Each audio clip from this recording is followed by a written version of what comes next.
नमस्कार दोस्तों, स्वागत है आपके हमारे YouTube चैनल जिप्रा क्लासेस पर। आज के इस वीडियो में हम बात करेंगे फिजिक्स की इस न्यू सीरीज पार्ट 6 पर, जिसका टॉपिक है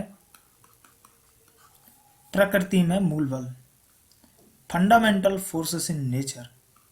ठीक है। अच्छा, तो इस टॉपिक को समझने से पहले हम पिछला जो पार्ट 1, पार्ट 2, पार्ट 3 और पार्ट 4 और पार्ट 5 में जो हम पढ़ चुके हैं उसका थोड़ा सा रिवीजन कर लेते हैं।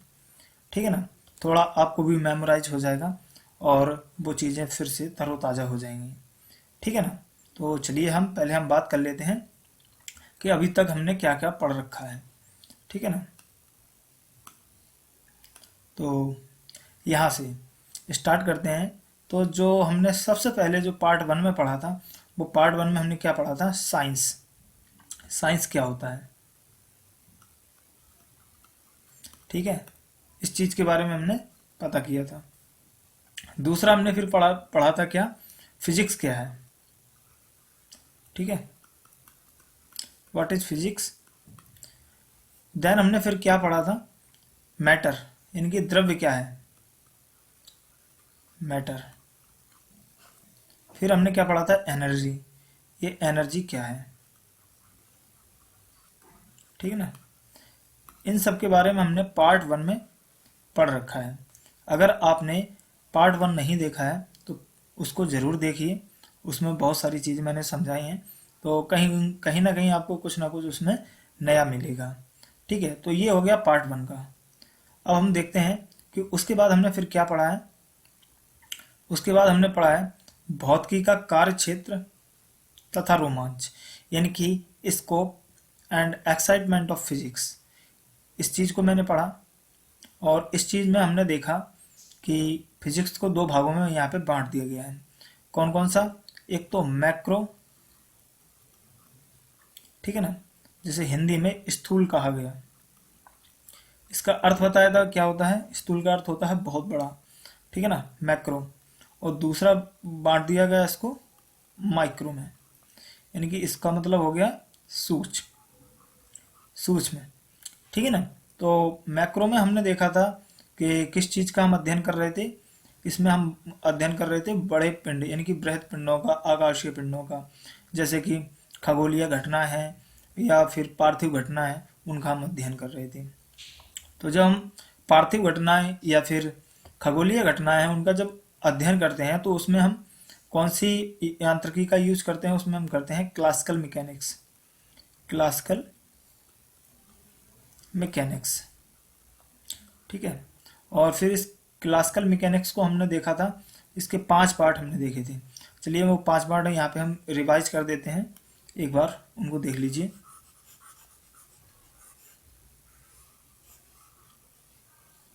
वो 5 पार्ट थे। सबसे पहले क्या था? सबसे पहले था हमारा यांत्रिकी, यानी कि मैकेनिक्स। ठीक है ना। ये यांत्रिकी हो गया। ये किसके अंदर आता है? क्लासिकल मैकेनिक्स के अंदर। क्लासिकल। ठीक है। सेकंड हमने क्या पढ़ा था? हमने पढ़ा था थर्मोडायनेमिक। ये थर्मोडायनेमिक।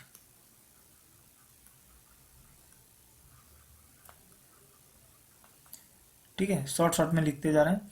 तो ये मैकेनिक्स को क्या बोलते हैं? यांत्रिकी। थर्मोडायनेमिक्स को क्या बोलते हैं? ऊष्मागतिकी। तीसरा हमने क्या पढ़ा था? तीसरा हमने पढ़ा था प्रकाश की, यानी कि ऑप्टिक्स। ठीक है। चौथा हमने क्या पढ़ा था? ऑसिलेशन एंड वेव्स, यानी कि दोलन व तरंगें। Oscillation and waves. और हमने पांचवा क्या पढ़ा था? पांचवा हमने पढ़ा था इलेक्ट्रोडायनामिक, अर्थात वैद्युत गतिकी।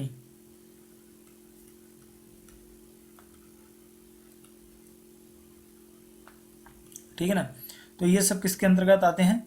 ये आते हैं क्लासिकल मैकेनिक्स के अंदर। ठीक है ना। तो इसमें हम किन चीज़ों का अध्ययन करते हैं? पार्थिव घटना या फिर खगोलीय घटना। पार्थिव घटना को मैंने बताया था किसे पार्थिव घटना बोलते हैं, खगोलीय घटना किसको बोलते हैं, ये भी बात मैंने समझाई हुई थी आपको। ठीक है ना।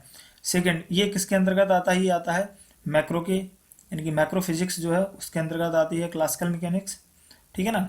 और फिर उसके बाद हमने क्या पढ़ा था, माइक्रो माइक्रो फिजिक्स में। माइक्रो फिजिक्स में हमने क्या देखा था, क्वांटम फिजिक्स यानी कि क्वांटम मैकेनिक्स। जो सेकंड पार्ट था वो क्या था आपका, माइक्रो।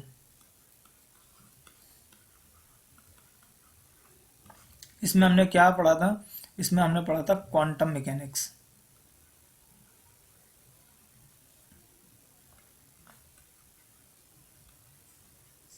ठीक है, क्वांटम मैकेनिक्स पढ़ी थी, इसको क्वांटम यांत्रिकी भी बोलते हैं।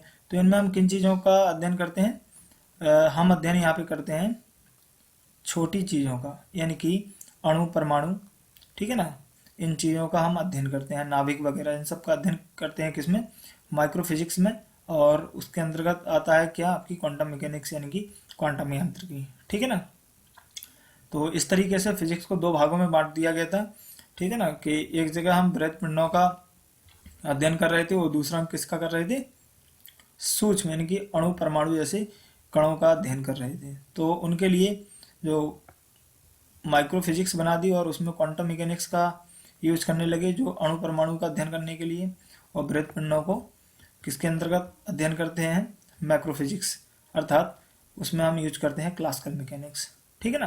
तो यहाँ से क्लासिकल मैकेनिक्स और आपकी जो क्वांटम मैकेनिक्स है वो यहाँ से डिवाइड हो जाती है, अलग अलग हो जाती हैं, ठीक है ना। उसके बाद फिर हमने क्या पढ़ा था, क्वांटम मैकेनिक्स हो गई, और उसके बाद फिर हमने पढ़ा था क्या, उसके बाद हमने पढ़ा फिजिक्स टेक्नोलॉजी एंड सोसाइटी, ठीक है ना। तो इसके बारे में हमने पढ़ा, इसमें क्या होता है, ठीक है ना। फिर उसके बाद हमने क्या पढ़ा, कुछ अग्रणी वैज्ञानिक, ठीक है ना, सम पाइनियर्स जो फिजिसिस्ट थे उनके बारे में हमने कुछ जानकारी पढ़ी कि वो कहाँ से रहने वाले थे, उन्होंने किस चीज़ का अध्ययन किया, किस चीज़ का नियम का प्रतिपादन किया, उन सब चीज़ों को हमने देखा।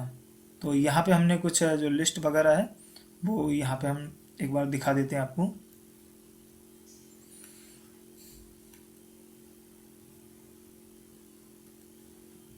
ये देखो, ये कुछ यहाँ पे वैज्ञानिक वगैरह हैं, इन सबको मैंने अध्ययन किया, ठीक है, क्या है, कहाँ से हैं और कौन सा नियम इन्होंने प्रतिपादित किया है। और कुछ यहाँ पे आपके दिए गए हैं तो उनको भी आप देख लीजिएगा। ये यहाँ पे कुछ वैज्ञानिकों के नाम दिए गए हैं, आप इसका स्क्रीनशॉट लेकर देख सकते हो, पढ़ सकते हो।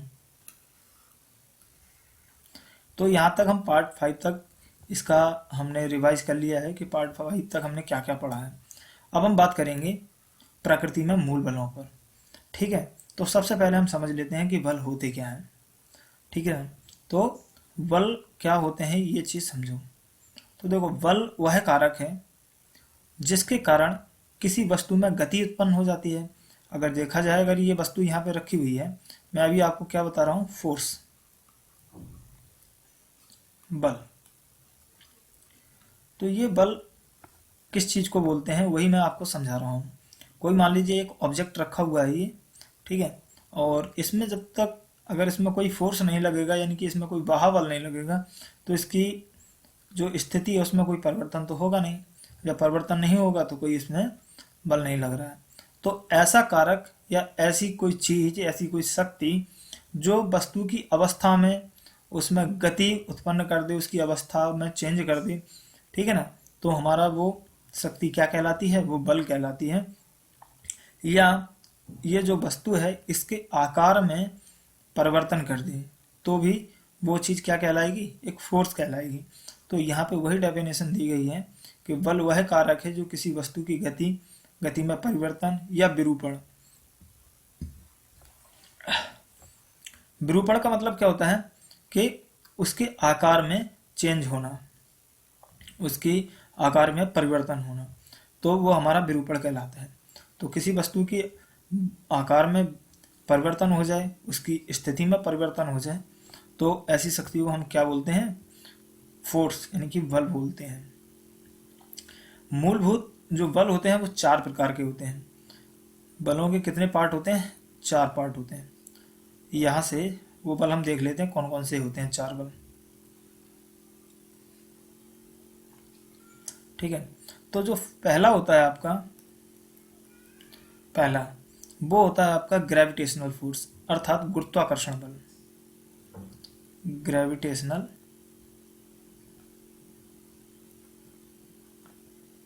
Force,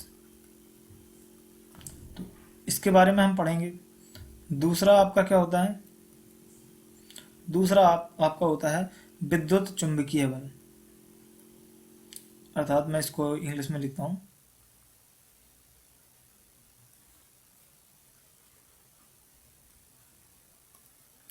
electromagnetic force.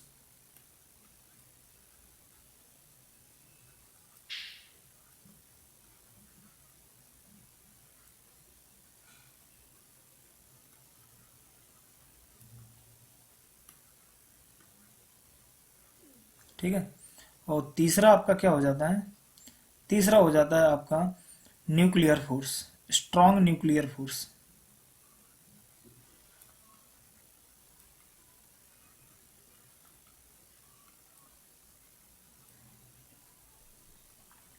यानी कि प्रबल नाभिकीय बल। ठीक है, चौथा आपका क्या हो जाता है, चौथा आपका हो जाता है वीक न्यूक्लियर फोर्स, यानी कि क्षीण नाभिकीय बल, वीक न्यूक्लियर फोर्स। ठीक है, तो ये प्रकृति में मूलतः 4 ही बल होते हैं और सारे बल इन्हीं से, कहीं ना कहीं इन्हीं से उत्पन्न होते हैं।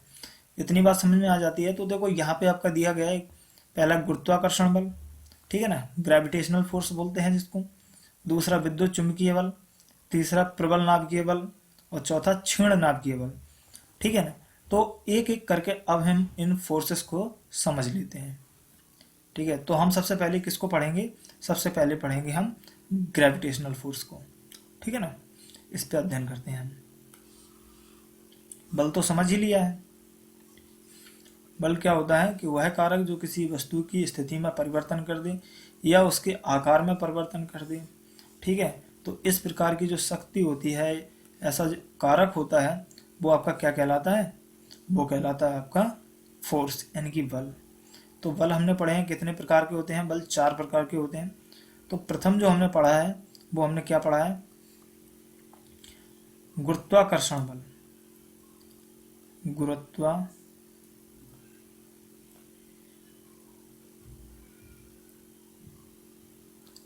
बल, ठीक है, ये बल हमने पढ़ा। तो इसके बारे में सबसे पहले हम चीज समझ लेते हैं क्या है। तो ये जो बल होता है, ये दोस्तों हमेशा इसकी जो प्रकृति होती है वो कैसी होती है, आकर्षण प्रकृति। ये आकर्षण का होता है। ठीक है ना, प्रतिकर्षण इसमें नहीं होता है। ये हमेशा कैसा होता है, ये किन्हीं दो द्रव्यमानों के बीच लगता है और इसकी जो प्रकृति होती है वो कैसी होती है, आकर्षण की होती है। तो पहली इसकी हम जो प्रकृति पढ़ रहे हैं वो कैसी होती है, आकर्षण की। ठीक है, दूसरा, ये प्रतिकर्षण तो होता नहीं है, लेकिन ये इसका जो देखा जाए तो ये सबसे क्षीण बल माना जाता है। दुनिया का सबसे अगर क्षीण बल है तो वो है आपका कैसा, ये गुरुत्वाकर्षण बल है, और ये आपका दुनिया का सबसे क्षीण बल माना जाता है। तो दूसरी प्रकृति इसकी क्या होगी, ये क्षीण होता है।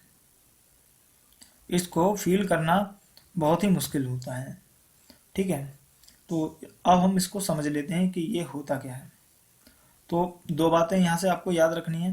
पहला कि ये आकर्षण प्रकृति का होता है, दूसरा ये बहुत ही क्षीण होता है, यानी कि वीक होता है, सबसे दुर्बल बल होता है ये। ठीक है ना, तो यहाँ पे हम देख लेते हैं कि ये कैसे होता है, कैसे लगता है। चलिए इस पे हम चर्चा कर लेते हैं। तो इसमें क्या होता है, देखो यहाँ पे हम थोड़ा थोड़ा देख ही लेते हैं। ठीक है ना, यहाँ पे हम थोड़ा थोड़ा देख लेते हैं। जब इसका लेसन आएगा तो वहाँ पे हम बहुत अच्छे से इसको स्टडी करेंगे। फिलहाल यहाँ पे हमें समझना है चीज़ों को, तो वो देख लेते हैं। ठीक है, तो यहाँ पे देखो हमने दो द्रव्यमान ले लीजिए, एक ये M1 है, ठीक है, और दूसरा ये M2 है। ठीक, तो यहां से हमने दो द्रव्यमान जब ले लिए, मान लीजिए इनके जो बीच की दूरी है वो कितनी है, इनकी जो बीच की दूरी है वो है r, ये इसका मध्य बिंदु है। ठीक है, इनकी बीच की दूरी कितनी है, r है। अब इसका जो नियम बोलता है गुरुत्वाकर्षण बल का, जो न्यूटन ने बताया है, वो क्या बताया है कि जो फोर्स होता है इन दोनों के बीच लगने वाला फोर्स, वो हमेशा कैसा होता है, आकर्षण प्रकृति का होता है, और वो किस पर निर्भर करता है, तो ये जो द्रव्यमान है इन द्रव्यमानों के गुणनफल के अनुक्रमानुपाती होता है। M1 व M2 के गुणनफल के अनुक्रमानुपाती होता है। तो यहाँ से पहला समीकरण हो गया ये, इसको हम FG बोल देते हैं। ठीक है, दूसरा ये समीकरण बनता है, उन्होंने बताया कि ये जो फोर्स है ये इस दूरी के, ये जो दो पिंड है इनके बीच की दूरी जो r है उसके वर्ग के व्युत्क्रमानुपाती होता है। तो ये समीकरण नंबर 2 बन जाता है। अच्छा, अब यहां से जब दोनों समीकरणों को हम मिला देते हैं, फर्स्ट और सेकंड को, तो ये जो फोर्स होता है वो कुछ इस तरीके से बन जाता है, M1 M2 अपॉन r²। ठीक है ना। अब देखो ये जो F है, जब ये हम प्रोपोर्शनल हटाते हैं ये वाला, ठीक है, प्रोपोर्शनल हटाते हैं तो यहाँ पे इक्वल और एक कांस्टेंट आ जाता है, जिसे हम कैपिटल G बोलते हैं। ये सार्वत्रिक गुरुत्वाकर्षण नियतांक है। ठीक है ना। तो G M1 M2 upon r²। ठीक है, तो ये आपका गुरुत्वाकर्षण बल का एक फॉर्मूला बन जाता है। यहां से अगर देखा जाए तो ये जो G है वो कैसा है, ये सार्वत्रिक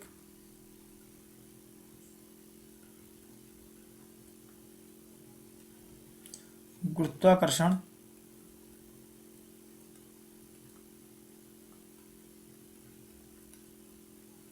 नियतांक।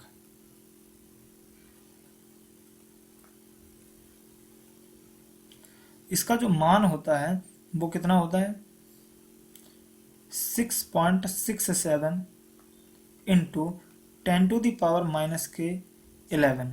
ठीक है ना, 10⁻⁻11। अब यहाँ से इसका जो क्या बोलते हैं, इसकी जो बीमा है, इसका जो मात्रक है वो यहाँ से हम निकाल सकते हैं। तो देखो ये जो G है इसको यहीं बना रहने दो, तो FG यानी कि एक फोर्स है, इसका मात्रक क्या हो जाएगा, न्यूटन। R यानी कि इसका FG में गुणा करो, यानी कि F है ना उसमें गुणा करो, तो न्यूटन मीटर स्क्वायर हो जाएगा। और ये M1 M2 नीचे है, आ जाएगा, ये जो ऊपर है ना वो बटे में आ जाएगा इसके, तो यहाँ पे हो जाएगा किलोग्राम स्क्वायर। ठीक है, तो याद रखना ये जो G है सार्वत्रिक गुरुत्वाकर्षण नियतांक, इसका मान कितना होता है, 6.67 इंटू 10⁻⁻11 न्यूटन मीटर स्क्वायर प्रति किलोग्राम स्क्वायर।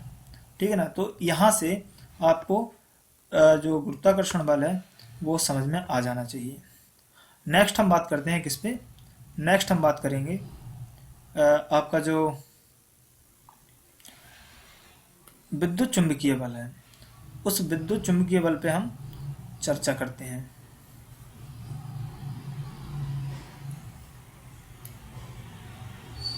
इसको थोड़ा बड़ा कर लेते हैं ताकि आपको दिखने लगे।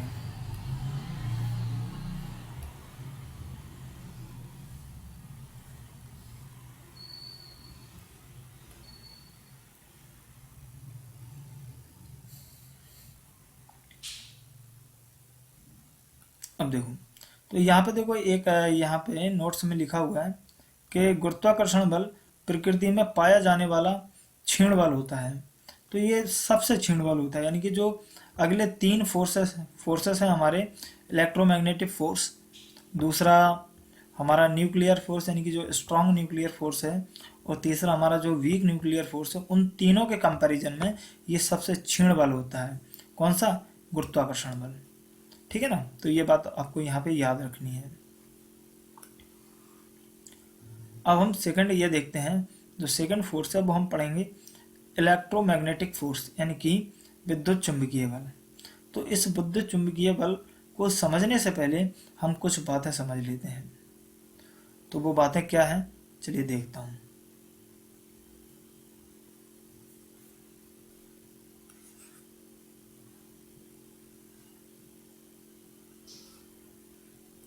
चलिए, तो देखो, इसके लिए हम सबसे पहले क्या करेंगे कि ये जो विद्युत चुंबकीय बल है, इसको विद्युत चुंबकीय बल क्यों माना जाता है, तो इस चीज को हम समझते हैं। तो इसके लिए हम क्या करेंगे, हम दो आवेश मानेंगे। आवेश, इसके बारे में हम क्लास 12th में पढ़ेंगे। फिलहाल इतना हम समझ लेते हैं कि आवेश क्या होता है। आवेश एक ऐसी अज्ञात शक्ति का नाम होता है जो जिसमें घर्षण के कारण एक ऐसी शक्ति आ जाती है कि वो चीज़ों को अपनी ओर आकर्षित करने लगती है। ठीक है ना, जैसे कंघा होता है, कंघा को अगर हम बालों पर रगड़ें, ठीक है, तो हम देखते हैं कि छोटे छोटे कण वगैरह है वो अपने ओर आकर्षित करने लगता है, अपनी ओर खींचने लगता है। तो उसी शक्ति को हम आवेश बोलते हैं। ठीक है ना, इतना ही समझते हैं आप आवेश के बारे में। तो यहाँ से हम दो आवेश ले लेते हैं। इस तरीके से हमने दो आवेश ले लिए। ये इनका मैं नाम दे देता हूँ Q1। आवेश को Q से डिफाइन करते हैं, ठीक है ना, उसको Q से प्रदर्शित करते हैं। तो एक हमने आवेश ले लिया Q1 और दूसरा आवेश हमने यहाँ पे ले लिया Q2। अब मान लीजिए इनके जो बीच की दूरी है, इनके जो बीच की दूरी है वो कुछ इस तरीके से है। वो मान लीजिए दूरी R है,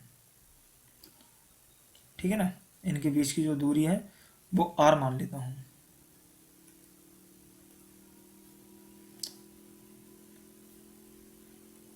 मान लीजिए ये इस रेखा में रखे हुए हैं, ठीक है, और इनका जो बीच की दूरी है वो कुछ इस तरीके से है।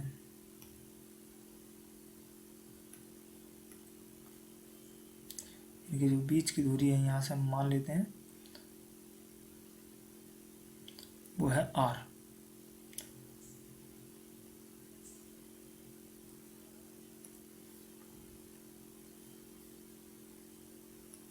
इनके बीच की दूरी R मान ली, और यहां पे इनका मध्य बिंदु मैं मान लेता हूं,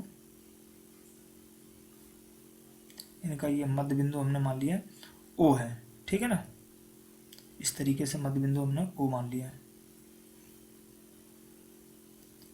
तो देखो, अब क्या है कि ये जो Q1 और Q2 है, इनको थोड़ा और यहाँ पे समझ लेते हैं कि ये किस प्रकृति के हो सकते हैं।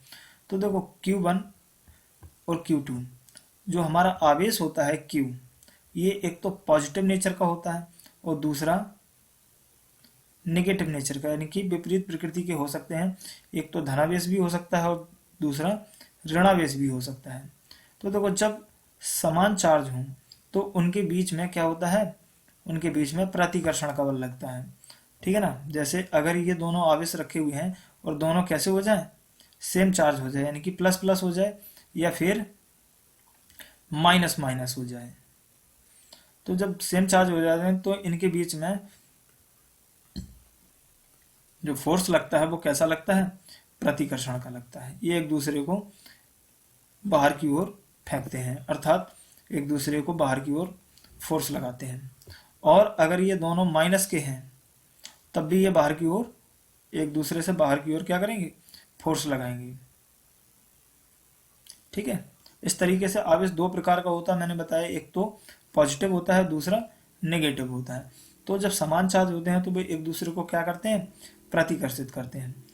और जब विपरीत प्रकृति के आवेश होते हैं, यहाँ पे मान लीजिए ये प्लस है और दूसरा आपका माइनस है, तो इस तरीके से ये दोनों आवेश एक दूसरे को क्या करेंगे, आकर्षित करेंगे। तो यहाँ से पता चलता है कि जो विपरीत प्रकृति के आवेश होते हैं वो एक दूसरे को आकर्षित करते हैं। ठीक है ना, तो यहाँ से इतनी बात समझ में आ जानी चाहिए। तो हमारा जो विद्युत बल होता है, विद्युत बल वो कैसा होता है, वो विपरीत प्रकृति का, यानी कि विपरीत प्रकृति के आवेशों के बीच आकर्षण का लगाता है, और जो समान प्रकृति के आवेश होते हैं उनके बीच प्रतिकर्षण का बल लगाता है। तो ये दोनों प्रकृति का होता है, यानी कि आकर्षण प्रकृति का भी होता है और प्रतिकर्षण भी प्रकृति का होता है। ठीक है ना। तो इतनी बातें यहाँ से समझ में आ जाती हैं। तो इस तरीके से हमने पता कर लिया है कि ये जो विद्युत बल होता है वो दोनों प्रकृति का होता है, आकर्षण का भी और प्रतिकर्षण का। अब इसमें एक चीज और समझ लेते हैं, इस फोर्स को पढ़ने से पहले एक चीज और समझ लेते हैं। वो चीज क्या है कि जैसे मान लीजिए हमारे पास दो आवेश हैं, ठीक है ना। तो इनके बीच में जो फोर्स लग रहा है वो विद्युत बल होता है। जो फोर्स लग रहा है वो विद्युत बल होता है। जैसे मैंने यहाँ पे एक आवेश मान लिया, ठीक है ना। तो मैं इसलिए इस बात को समझाना चाहता हूँ कि जो स्थिर आवेश होता है, एक स्थिर आवेश है, स्टैटिक चार्ज है, मान लीजिए ये रखा हुआ है, ये चल नहीं रहा है, सिर्फ रखा हुआ है, तो ये अपने ओर एक क्षेत्र उत्पन्न करता है, उसे हम कहते हैं विद्युत क्षेत्र, ठीक है ना। इस तरीके से ये विद्युत क्षेत्र को ई से प्रदर्शित करते हैं। अब ये जो विद्युत क्षेत्र उत्पन्न कर रहा है, हम ये बताने वाले हैं कि स्थिर आवेश है वो ओनली आपको विद्युत क्षेत्र उत्पन्न करके देता है। तो इसका नाम विद्युत चुंबकीय बल क्यों पड़ा है? तो विद्युत चुंबकीय बल इसलिए पड़ा है क्योंकि जब ये चार्ज चलने लगता है, जब चलने लगता है तो अपने चारों ओर चुंबकीय क्षेत्र भी उत्पन्न करता है। जब रखा हुआ होता है तो ये अपने चारों ओर कौन सा बल उत्पन्न कर रहा होता है? ये विद्युत बल, विद्युत क्षेत्र उत्पन्न कर रहा होता है। और जब यही चार्ज कोई भी नेचर का हो, पॉजिटिव या नेगेटिव, और ये मूव करने लग जाए, क्या करने लग जाए, वी वेलोसिटी से मूव करने लग जाए, तो ये अपने चारों ओर कौन सा क्षेत्र उत्पन्न करता है? मैग्नेटिक फील्ड, ठीक है, चुंबकीय क्षेत्र उत्पन्न करता है। अब बात ये आती है कि यहाँ पे जब विद्युत क्षेत्र उत्पन्न किया एक, तो कोई दूसरा जब आवेश इसके क्षेत्र में जब घुसेगा तो ये जो क्षेत्र है, जो ये इलेक्ट्रिक फील्ड है, वो इस चार्ज पर फोर्स लगाता है। कौन सा फोर्स लगाता है? विद्युत बल। और जब ये चार्ज चल रहा है तो इसके चारों ओर कौन सा मैग्नेटिक फील्ड उत्पन्न हो रहा है। अब इसमें कोई अगर चार्ज घुसता है इस मैग्नेटिक फील्ड में तो उस पर चुंबकीय बल लगता है। ये बात इतनी समझ में आ जानी चाहिए आपको, ठीक है ना, कि चुंबकीय बल कब लगता है और विद्युत बल कब लगता है। तो ये आवेशों के कारण ही लगता है, आवेशों के कारण ही उत्पन्न होता है दोनों, चुंबकीय बल और चुंबकीय क्षेत्र और विद्युत क्षेत्र, और चुंबकीय बल और विद्युत बल, ये दोनों किसके कारण उत्पन्न होते हैं? आवेशों के कारण। इसलिए इनको नाम जो है वो कर दिया है क्या? विद्युत चुंबकीय बल। इतनी बात आपको समझ में आ गई होगी, ठीक है ना। तो अब देखो यहां से हमने ये पढ़ लिया है कि इसका विद्युत चुंबकीय बल क्यों नाम रखा गया है। अब हम इसके बारे में पढ़ लेते हैं। तो जैसा कि मैंने बताया यहाँ पे Q1 और Q2 चार्ज माना है, ठीक है ना। इस के बीच की जो दूरी है वो R है, मध्य बिंदु O हो गया है। तो अब देखो यहाँ से जब स्टडी करी थी वो किसने करी थी? कूलाम ने, कूलाम ने, ठीक है। जो चार्ज का मात्रक हो यानी कि आवेश का जो मात्रक होता है वो कूलाम होता है। अब जब कूलाम ने इसकी स्टडी करी थी और उन्होंने विद्युत बल बताया था कि कितना दो चार्ज के बीच में कितना विद्युत बल लगता है, तो उन्होंने बताया था कि जो फोर्स है इसे हम एफ ई बोल देते हैं। तो जो इलेक्ट्रिक फोर्स होता है वो किस पर निर्भर करता है? वो निर्भर करता है किस पे? Q1 और Q2 के गुणनफल यानी कि आवेशों के गुणनफल पर। तो यहाँ पे समीकरण नंबर 1 हो गया। दूसरा समीकरण क्या बनता है? ये बनता है कि इनकी जो बीच की दूरी होती है, जो बीच की दूरी r है, इसके वर्ग के व्युत्क्रमानुपाती होता है। तो समीकरण नंबर 2 बन गया। अब यहाँ से जब दोनों समीकरण को हम मिलाएंगे तो यहाँ पे प्रोपोर्शनल आएगा और आएगा Q1 Q2 upon R square, ठीक है। और जब प्रोपोर्शनल को हम हटाएंगे तो F E is equal to आएगा K Q1 Q2 upon R square. और यहाँ पे जो K का मान होता है, K का मान जो होता है वो होता है 1 अपॉन 4 पाई एप्सिलॉन नॉट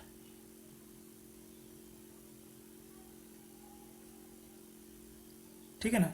और ये जो एप्सिलॉन नॉट होती है वो क्या होती है? निर्वात की वैद्युतशीलता। क्या होती है? निर्वात की वैद्युतशीलता। अच्छा, तो यहाँ पे हम K का जब मान रखते हैं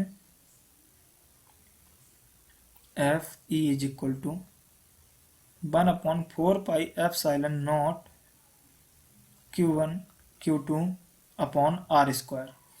तो इस तरीके से आपका विद्युत बल ये निकल आता है। ठीक है ना, इतनी बात आपको समझ में आ जानी चाहिए।